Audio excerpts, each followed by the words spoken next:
Allora, ritorniamo ad affrontare l'argomento. Massimo Zanon, a questo punto sono state sollevate diverse questioni. Dal vostro punto di vista, è possibile trovare un po' il bandolo della matassa? Beh, se non lo vogliamo trovare noi inteso come chi ha la responsabilità di governo, ce lo fanno sicuramente trovare gli amici che arrivano da oltre confine. Il modello Grecia dovrebbe aver fatto capire a tutti che non è un bel vivere avendo chi ti decide al mattino se ti danno il latte o meno. E poi c'è l'altro aspetto, che è quello che è meno vicino alle nostre capacità e alla nostra indole di italiani, però penso che ci sia un malessere che è molto forte e che non dobbiamo esasperare. Dobbiamo assolutamente dare delle risposte a chi oggi si trova che da una parte ha sempre una risposta negativa e dall'altra vede che c'è qualcuno che non si è accorto che il mondo è cambiato, che continua a vivere come nulla fosse successo. Insomma. Noi corriamo il rischio di focalizzare su degli esempi se diciamo delle cose che poi c'è sempre chi dice ma dall'altra parte è peggio. Io evito di fare degli esempi e continuo a rimanere sul mio ragionamento, che è proprio il ragionamento che vuol far capire a tutti chi ci guarda le cose più semplici. È impossibile su una famiglia che aveva un'abitudine a un incasso di 1.000 euro al mese, nel momento in cui ne riceve solo 800, continuare a spendere, addirittura spenderne 1.200. È impossibile. Questo significa che lo Stato deve usare questo metodo. La cosa più semplice, non mi interessa entrare chi deve calare le sue pretese. Innanzitutto chi va a prendersi quella responsabilità lì sa che deve fare questo.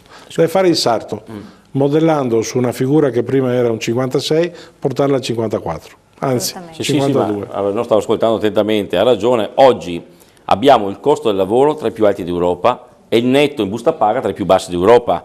Cioè vuol dire che ci sono una serie di oneri indiretti che gravano, fiscali e contributivi, il cosiddetto cuneo fiscale e contributivo, che è eccessivo. Questo serve per pagare tutta quella serie di servizi pubblici e di inefficienze pubbliche che vengono pagate anche attraverso la busta paga. Buona parte vengono pagate attraverso le buste paga, in quella differenza tra il netto e il lordo. Lì dentro ci sta il 70% della spesa dello Stato, tra il netto, il lordo e le buste paga.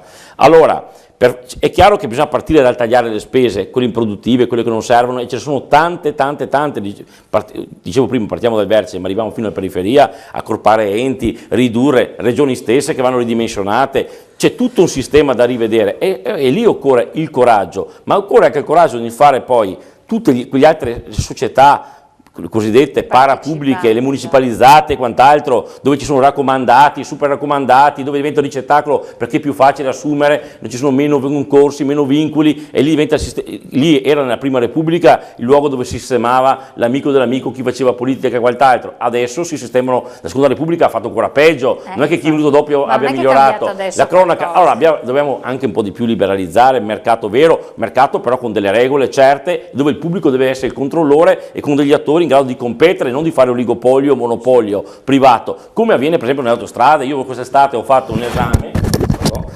esame sui bilanci giorno di vacanze, mi sono guardato il conto consolidato, i bilanci degli ultimi 10 anni di un'autostrada vicino a noi. Qui siamo nel Veneto, quindi la Brescia-Padova, una delle tratte più ricche in termini di entrate, entra quasi 1 milione di euro al giorno come entrate.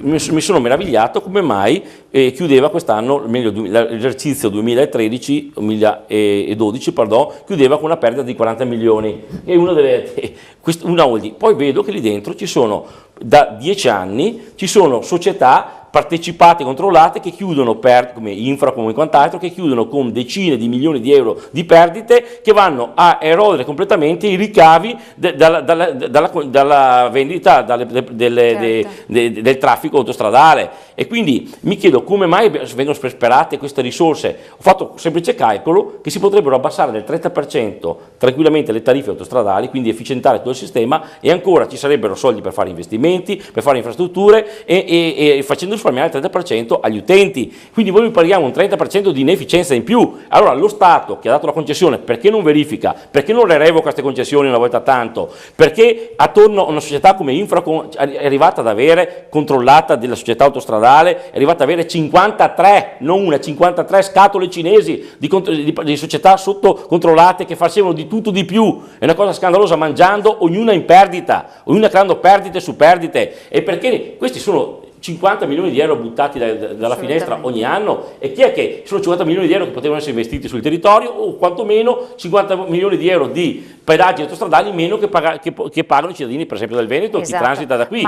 Ma perché nessuno controlla su queste cose? Questo sono i costi veri della politica. Ma il cittadino che ci ascolta, dopo rispondiamo anche al messaggio che è arrivato, assolutamente, anzi magari risponderà vabbè, e basta, no, dopo vediamo di rispondere all'altro messaggio che chiedeva un cittadino di 46 anni, non so se l'avete letto. Si chiede, ma se lei nella fattispecie Stefano Valdegamberi della situazione, che è stato assessore, che è dentro l'apparato comunque di gestione, io ho sempre denunciato queste cose qua, ecco, prima, adesso, durante e dopo. Esatto, ma si rende conto perché lei non riesce a far qualcosa? Non si riesce a cambiarle. Per quale ragione? Io a quest'estate ho chiesto all'attuale governo, ho scritto una lettera al Presidente del Consiglio, di revocate la concessione per cortesia. L'altro giorno abbiamo rinnovato la concessione. Ma porco cane, ma avete guardato i bilanci? Avete guardato gli ultimi anni che risposte vengono date? Ma secondo, quindi c'è una complicità, perché di gente ci hanno mangiato destra, centro, sinistra, tutti ci mangiano, Lega, non Lega e quant'altro. Questo è il problema. Forse ci vuole una trasmissione come Report per modificare. Ma non serve neanche Report, perché la cosa sconvolgente che dico, ma appunto esiste Report, poi per carità un po' ridendo, ci sono le Ieve, al suo tempo c'era Striscia, ce ne sono d'inchiesta, ma smuovessero una cosa, anzi a parte la battuta. A parte la battuta, naturalmente purtroppo i buchi ci sono, gli elencati Valdegamberi ci sono da parte dei privati, insomma, se riuscissimo a mettere mano a queste cose sicuramente si risparmierebbe, perché le concessioni naturalmente questi qua ci marciano e naturalmente devono naturalmente poi mettere gli altri rivoli, perché ci sono altri personaggi da pagare. Alla persona che a 46 anni ha perso il lavoro e deve pagare l'IMU, la TARES, e io spero che l'IMU sia quello della prima casa, e non si capisce bene se deve pagare o non deve pagarlo, insomma la prima rata non l'ha pagata. Ma come la paga? Vende la casa, ho detto giustamente, ma questa è una delle tante domande che...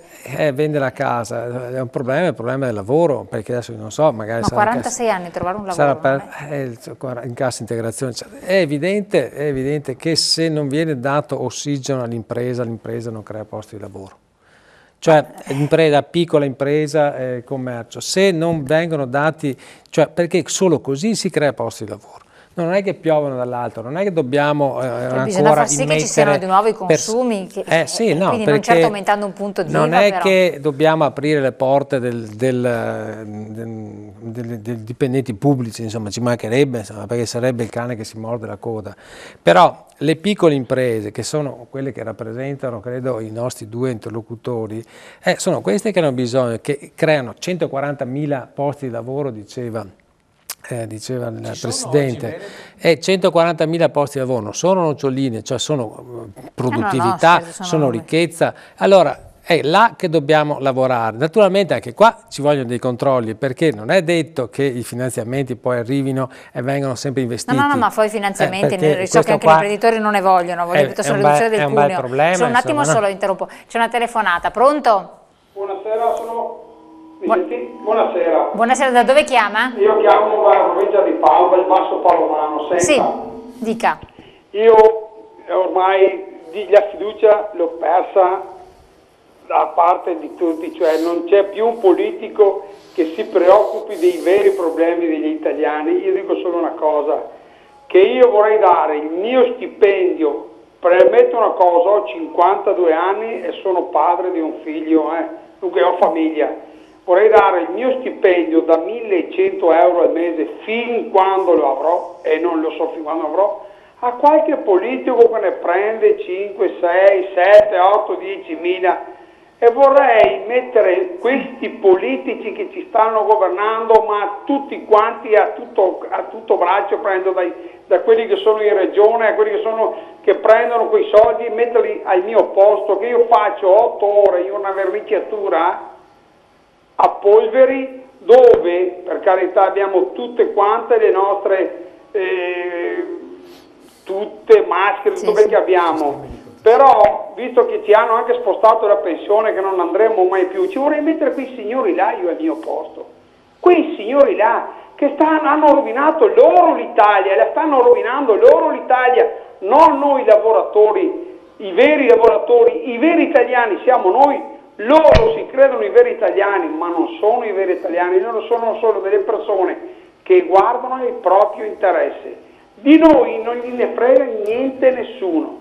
Niente, nessuno, perché i nostri giovani stanno andando all'estero a lavorare, perché loro non sono capaci di fare delle leggi adeguate ai nostri giovani. E poi ci domandiamo come mai gli italiani non vanno più a votare. C'è da vergognarsi di andare a votare questa gentaglia qua. Da vergognarsi c'è, basta, non dico altro. Facciamo ridere il mondo. Facciamo ridere il mondo. Vi ringrazio, scusate della mia esternazione. Spero che qualcuno capisca, perché no, mi scusi signora, guardi, le ultime due parole. Siamo stufi di continuare a dire facciamo e non fanno niente. Non stanno facendo niente, ci stanno prendendo per il culo tutti quanti, che 4 babei qua, tutti ci stanno prendendo per il culo. Certo. È ora di finirla. Perché gli italiani sono delle persone che non meritano questa politica, meritiamo gente migliore, noi che ci porti avanti. Ci devono altro solo che vergognare. Arrivederci e grazie. Grazie del suo intervento. Ma ha espresso l'opinione di tantissimi. L'unico problema è che forse l'italiano dovrebbe a un certo punto alzarsi dalla sedia, non dico prendere i forconi perché vabbè, andare in massa davanti a Palazzo Chigi eccetera e fare un'azione molto forte, cioè far vedere la rabbia, ma di masse critiche, allora a quel punto, senza che però scoppi naturalmente la rivoluzione, perché a questo punto se no ci troviamo a capotoni, come si dice. Ci troveremo di fronte i poveri carabinieri, i poveri poliziotti che ci vengono a dire andate a casa. Cioè il paradosso è questo. Paura, oppure che gli sporcano non prendono paura. Se non hanno preso paura fino ad oggi non lo prenderanno mai. Allora io vorrei precisare questo, che noi non abbiamo mai chiesto finanziamenti, mai, e non li chiederemo. Chiediamo che l'energia costi meno, che il costo di lavoro sia inferiore nella media europea, non dico migliore, abbiamo il costo dell'energia più alto in Europa, il costo del lavoro più alto in Europa, il costo del denaro più alto in Europa, la burocrazia più stressante al mondo, abbiamo una giustizia definita in questi giorni da Burkina Faso. Non so se qualcuno sa dov'è il Burkina Faso, e allora cominciamo a pensare a quanti giudici e cosa prendono i giudici e quante ore di lavoro fanno i giudici. Poi cominciamo a chiedersi se è corretto che il Senato, visto che esiste ancora e che dovevano toglierlo, e cominciano a lavorare il martedì e finiscono il giovedì a mezzogiorno, perché dopo sono impegnati nei vari collegi e quant'altro. E abbiamo la tassazione più alta in Europa. Che ci tolgano almeno 3 o 4 di queste cose e noi andiamo avanti. Chiarissimo, infatti, Zanon. Ma non c'è soluzione a dover trovare molto velocemente delle risposte ai temi appena sollevati dal Presidente Sbalchiero, che sono i più evidenti e i più anche facili da risolvere. Perché quello che diventa difficile da far capire a tutti quelli che noi rappresentiamo, solo noi nel Veneto ci sono più di 50.000 imprese che fanno mondo del turismo, mondo del commercio, mondo dei servizi, che sono costrette a lavorare molto a vista, difficoltà di mantenere le attuali persone occupate, la volontà e la voglia di crescere, ma che però con questi costi sono impossibili perché non sappiamo quello che riusciamo a fatturare giorno per giorno. Questa è la storia. È vero che essere piccoli è un difetto da questo punto di vista, è difficile programmare, ma è anche vero che se tu al piccolo gli dai la stessa impostazione della grande impresa, lo uccidi sulla culla, mentre bisogna togliere pesi per dare la possibilità prima di tutto di poter riassumere persone, perché per fare servizi servono persone, per servire il turismo in maniera adeguata ad essere efficaci, per non fare la fine dei paesi dell'est, da un punto di vista dell'accoglienza, perché non si sta male da nessuna parte, ma noi possiamo vincere con l'ambiente, con l'accoglienza e con la qualità dei prodotti. Se facciamo mancare l'accoglienza perché costa troppo, corriamo il rischio di avere altri modelli che ci superano, magari senza cultura e senza il mondo del gusto, che è quello che ci fa venire in Italia. E l'altro aspetto ultimo è che ad ogni impresa c'è anche l'altro aspetto negativo che ci fa mettere contro l'opinione pubblica. È sempre fatta passare come fosse la scelta migliore per vivere bene in Italia. Oggi un impresario è un precario esattamente uguale, identico a uno che non sa se finita la cassa integrazione avrà lavoro o meno, solo che noi non la percepiamo. Se siamo capaci e rimaniamo in piedi, spesse volte anche chi è capace viene messo alla porta e non trova più lavoro. Infatti è verissimo questo. Ha accennato nuovamente al discorso del cuneo fiscale, vediamo questo contributo che affronta proprio questo argomento, perché poi sembra che questo cuneo fiscale, guardando con un certo ottimismo, forse dovrebbe scendere. Quando, come, in che termini e se sarà vero staremo a vedere. Con quali soldi? Con quali, esatto, seguiamo insieme.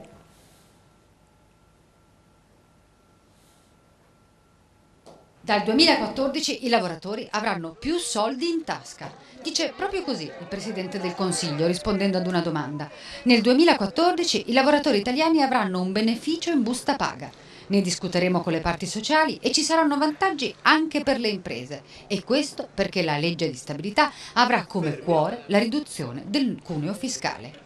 Insomma, un impegno vero e proprio che evidentemente Enrico Letta pensa ora di potersi assumere, forte di un nuovo patto di governo che gli permette diversi margini di manovra, perché solo un mese fa, quando a settembre Confindustria e sindacati gli chiesero di intervenire sulla tassazione, la sua risposta fu decisamente più vaga. E a rafforzare l'idea che qualcosa sia cambiato, ci pensa anche il segretario del PD Epifani che, sempre in un'intervista oggi, detta le priorità dell'agenda economica, inserendo la questione del cuneo fra le più urgenti. Del resto, che una tassazione al 47,6% non sia sostenibile, lo certificava solo ieri l'Ocse, mentre dall'Europa arrivano sostanziali indicazioni di via libera a misure fiscali in questo senso. Via libera fondamentale, fra l'altro, visto che una volta scritta, entro il 15 di ottobre, la legge di stabilità dovrà andare a Bruxelles per ottenere l'ok definitivo. Ma quale delle tre voci che sostanzialmente compongono il cuneo fiscale verrà toccata? Perché ne beneficino per l'appunto lavoratori e aziende, è meglio agire sull'imposta personale sul reddito di ciascun lavoratore, sui contributi sociali o su quelli a carico delle aziende.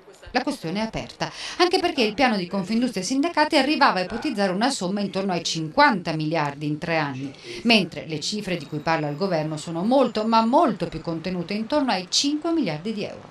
E così da domani comincia per l'appunto la discussione, prima con i sindacati nel pomeriggio, poi martedì con Confindustria e mercoledì Rete Impresa Italia. Si dovrà scegliere e un'indicazione potrebbe essere quella di favorire in primo luogo le aziende che investono. Quanto ai soldi e a dove trovarli, quella è materia della cosiddetta spending review, ora nelle mani di Carlo Cottarelli.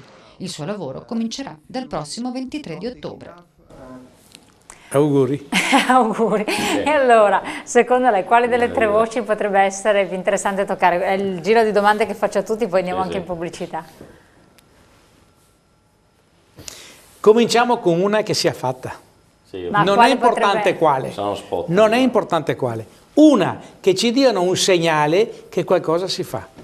Zanon. Non c'è dubbio che io rimango proprio fedele a questo concetto.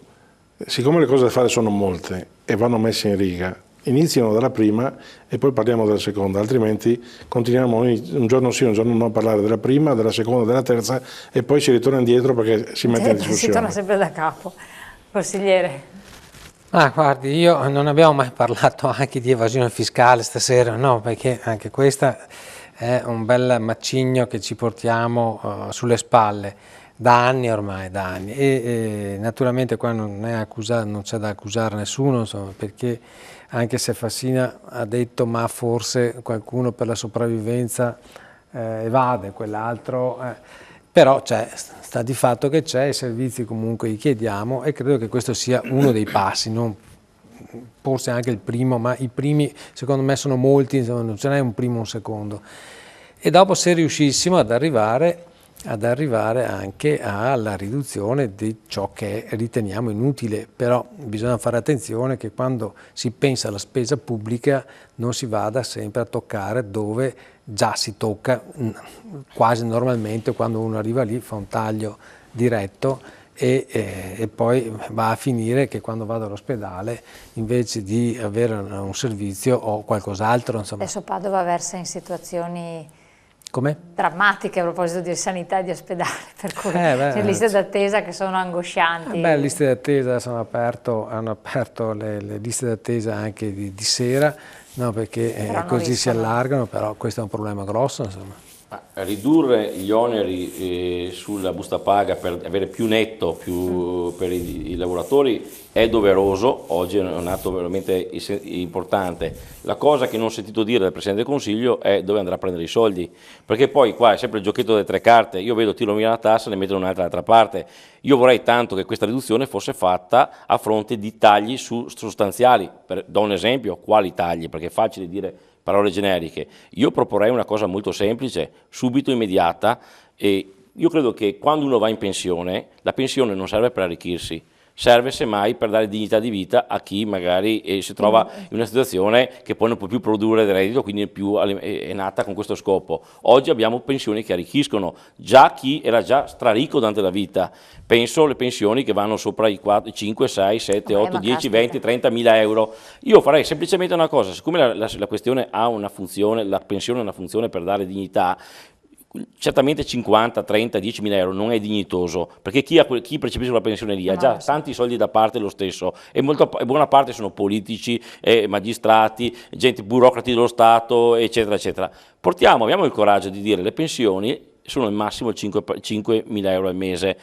Ricoveremo non meno di 10 milioni di euro da una stima fatta su questo, 10 miliardi di euro. Questi 10 miliardi portiamoli a sgravare a diminuire il cuneo fiscale, a darli in netto in busta paga ai dipendenti. Questa è una soluzione immediata, concreta, e di redistribuzione della ricchezza, e quindi metteremo in moto anche l'economia, anche il commercio, eccetera, veramente. E poi però va accompagnata a riforme strutturali, a tagli, a riforme che vanno a eliminare enti, a strutture, apparati, quant'altro. Queste sono le cose che deve fare un governo. Il resto sono solo palliativi, io credo 4 miliardi, sì, 4 miliardi, che poi magari ti aumenta l'addizionale di una parte, l'addizionale dall'altra, taglia un trasferimento, poi il comune ti aumenta l'imposta comunale, alla fine è una partita di giro, ti dà la sensazione di fare una riforma, non si fa niente. Io vorrei sentire dire, bene, questa la facciamo tagliando queste cose qua.